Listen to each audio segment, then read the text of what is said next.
किसी शहर के रेलवे स्टेशन पर एक भिखारी रहता था। वो वहां आने जाने वाली रेलगाड़ियों में बैठे यात्रियों से भीख मांगकर अपना पेट भरता था। एक दिन जब वह भिखारी भीख मांग रहा था तो सूट बूट पहने एक लंबा सा व्यक्ति उसे दिखा।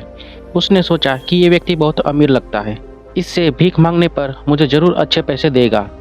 वह उस लंबे व्यक्ति से भीख मांगने लगा। भिखारी को देखकर उस लंबे व्यक्ति ने कहा, तुम हमेशा भीख ही मांगते हो या कभी किसी को कुछ देते भी हो? भिखारी बोला, साहब मैं तो भिखारी हूँ, हमेशा लोगों से मांगता ही रहता हूँ। मेरी इतनी औकात कहाँ कि मैं किसी को दे सकूँ।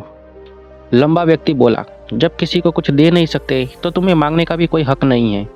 मैं एक व्यापारी हूँ और लेन देन में ही विश्वास रखता हूँ। अगर तुम्हारे पास मुझे कुछ देने को हो तभी मैं तुम्हें बदले में कुछ दे सकता हूँ। तभी वो स्टेशन आ गया जहाँ पर उस लंबे व्यक्ति को उतरना था। वो ट्रेन से उतरा और चला गया। इधर भिखारी उसकी कही गई बातों के बारे में सोचने लगा। उस लंबे व्यक्ति के द्वारा कही गई बातें उस भिखारी के दिल में उतर गई। वो सोचने लगा कि शायद मुझे भीख में अधिक पैसा इसीलिए नहीं मिलता क्योंकि मैं उसके बदले में किसी को कुछ दे नहीं पाता। लेकिन मैं तो भिखारी हूँ, किसी को कुछ देने लायक भी नहीं हूँ। लेकिन कब तक मैं लोगों को बिना कुछ दिए केवल भीख ही मांगता रहूँगा।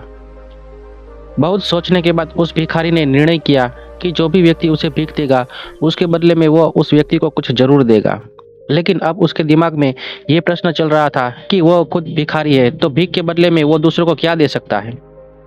इस बात को सोचते हुए 2 दिन हो गए लेकिन उसे अपने प्रश्नों का कोई उत्तर नहीं मिला था। तीसरे दिन जब वह स्टेशन के पास बैठा हुआ था तभी उसकी नज़र एक कुछ फूल वालों पर पड़ी तो स्टेशन के आसपास के पौधों पर खिल रहे थे। उसने सोचा, क्यों ना मैं लोगों को भीख के बदले में कुछ फूल दे दिया करूं। उसको अपना यह विचार अच्छा लगा और उसने वहां से कुछ फूल तोड़ लिए। अब वो ट्रेन में भीख मांगने पहुंचा। अब जब भी कोई उसे भीख देता तो उसके बदले में वो भीख देने वाले को कुछ फूल दे देता। उन फूलों को लोग खुश होकर अपने पास रख लेते थे। अब भिखारी रोज फूल तोड़ता और भीख के बदले में उन फूलों को लोगों में बांट देता था। कुछ ही दिनों में उसने महसूस किया कि अब उसे बहुत अधिक लोग भीख देने लगे हैं। वो स्टेशन के पास के सभी फूल को तोड़ लेता था। जब तक उसके पास फूल रहते थे तब तक उसे बहुत से लोग भीख देते थे, लेकिन जब फूल बांटते बांटते खत्म हो जाते तो उसे भीख भी नहीं मिलती थी। अब रोज ऐसा ही चलता रहा। एक दिन जब वह भीख मांग रहा था तो उसने देखा कि वही लंबा व्यक्ति ट्रेन में बैठा है जिसकी वजह से उसे भीख के बदले में फूल देने की प्रेरणा मिली थी। वो तुरंत उस व्यक्ति के पास पहुंच गया और भीख मांगते हुए बोला, आज मेरे पास आपको देने के लिए कुछ फूल हैं, आप मुझे भीख दीजिए तो मैं बदले में आपको कुछ फूल दूंगा। उस लंबे व्यक्ति ने उसे भीख के रूप में कुछ पैसे दे दिए और भिखारी ने कुछ फूल उसे दे दिए। उस लंबे व्यक्ति को यह बात बहुत पसंद आई। वो बोला, वाह क्या बात है, आज तुम भी मेरी तरह एक व्यापारी बन गए हो। इतना कहकर फूल लेकर वो लंबा व्यक्ति अपने स्टेशन पर उतर गया। लेकिन उस लंबे व्यक्ति द्वारा कही गई बात एक बार फिर से उस भिखारी के दिल में उतर गई। वो बार बार उस लंबे व्यक्ति के द्वारा कही गई लाइन के बारे में सोचने लगा और बहुत खुश होने लगा। उसकी आंखें अब चमकने लगी।